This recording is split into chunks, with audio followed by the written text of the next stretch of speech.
Could his strategy be the key to making millions as a young, ambitious retail investor? Perhaps no other hedge fund manager has perfected the art of having their money work for them while they sleep like him. I would say predicting short-term stock market movements is pretty much a fool's game. This approach appeals to retail investors because it's simple. You just have to own 10 stocks and it can generate millions or hundreds of millions in his case. The emphasis of our strategy is owning these what I call super durable, undisruptible companies. The question is, who would win? Multi-manager, multi-strategy pot shop funds, which hire many portfolio managers to make distinct bets, hedging out factor exposure and isolating only their alpha, their skill, their excess returns that are not correlated to the broader market, or one old school hedge fund guy making concentrated bets like retail investors.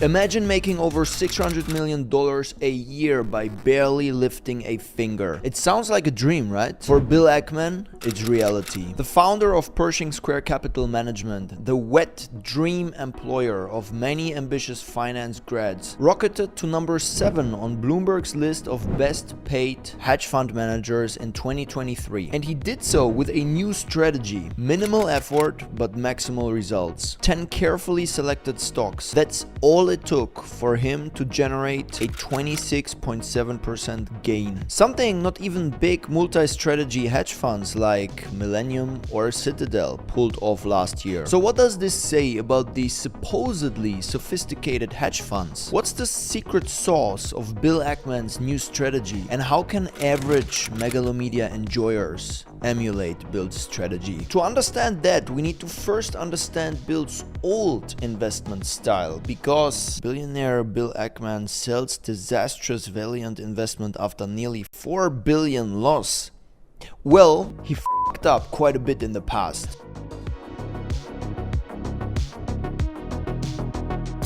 As any self-respected high performer, Bill Ackman starts his career in finance at the place that he'll later burn down. Harvard. He founds his first investment firm, Gotham Partners, in 1992 with fellow Harvard graduate David Berkowitz. Just 3 years later, Bill Ackman managed to grow the firm's AUM to a respectable $500 million. But all good things come to an end. My brother David Friedman says it doesn't take him long to go for his career moonshot though, so making billions. In 2004, he starts Pershing Square Capital Management with $54 million in initial capital. This is where he transforms into the legendary activist investor Chad that he no longer is, because now he seems to hold a portfolio of 10 stocks like any normal retail investor and makes massive profits this way, so maybe retail investors can learn a thing or two from him. But first he transforms into an absolute activist investor legend, takes a stake in Wendy's and pressures them to spin off Tim Hortons.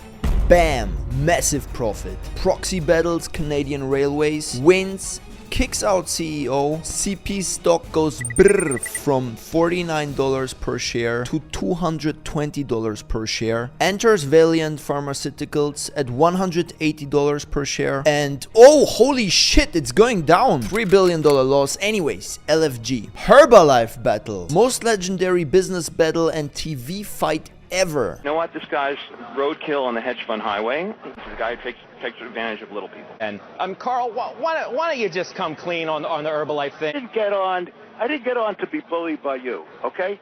If I could talk, let me talk, but I don't need you to... Hello? But wait, this is a past version of Bill Ackman, a former entity that does not exist anymore. The Bill Ackman of today is Zen, balanced Buddha energy, Gandhi style, and a shit ton of returns for his LPs still.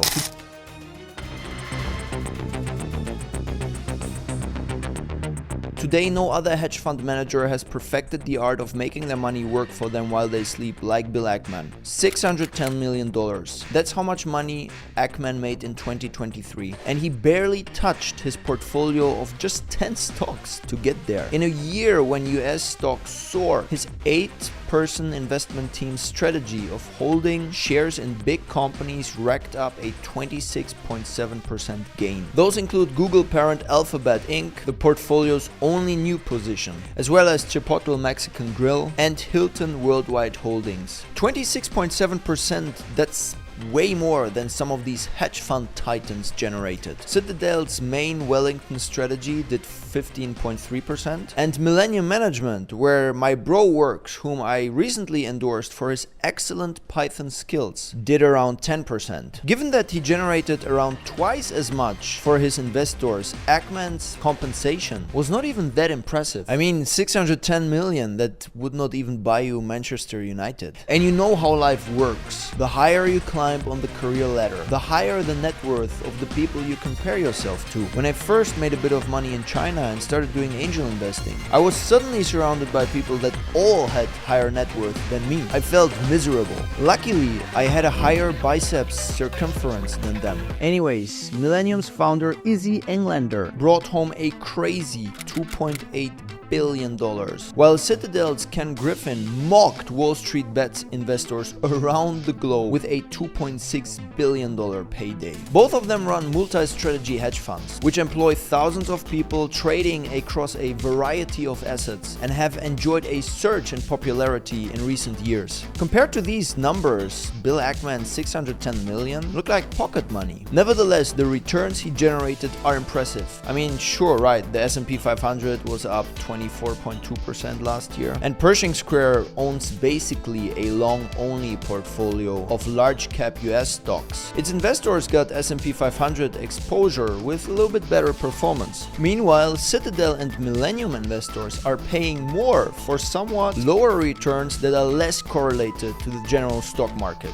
That particular thing, uncorrelated returns, is an attractive product for many investors.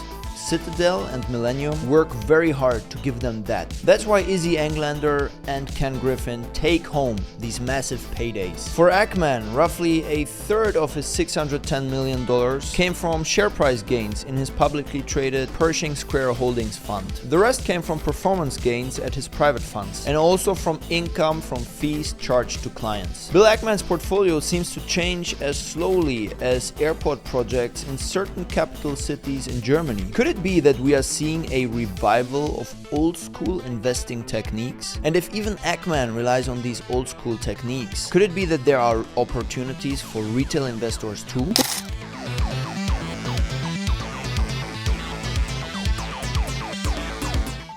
Who's going to win? Modern, scientific, multi-manager, multi-strategy pot shop funds that hire numerous portfolio managers to make distinct bets, hedge out factor exposure, and isolate their alpha, their skill-based returns, which are uncorrelated with the broader market? Or one simple boy and his traditional approach, Bill Ackman, making concentrated, high-conviction bets on stocks with minimal hedging? What we call old-school approach has become less favored by institutional investors in the past couple of years. They see an advantage in the diversified, fee-structured pot shops. However, Ackman's straightforward approach appeals to retail investors. It's something they understand, something they can get behind, and something they are willing to fund. But is this strategy really better? One significant advantage of Bill Ackman's strategy is its simplicity. If done correctly, you don't have to do much. Pick about 10 stocks that are likely to go up, buy them, and then relax. If the stocks perform well, you're set for the year. If they don't, it requires a bit more effort. Selling and buying new stocks, reassessing your strategy, possibly hiring new analysts, and reassuring investors to prevent withdrawals. But ideally, with the right picks, you can watch your stocks rise, enjoy some leisure time, or even engage in social media fights as your work becomes minimal. Of course, this is an exaggeration. Those who pick 10 stocks and spend countless hours analyzing, worrying about their choices, and considering adjustments. Becoming a successful picker of a concentrated portfolio requires substantial effort and skill. Still, I've always admired and envied this classical model of hedge fund investing. It seems like the purest way to turn intellect, or maybe just luck, into money. If you have the great ability to predict stock movements, that's all you need. Hard work, people skills, and a disciplined process.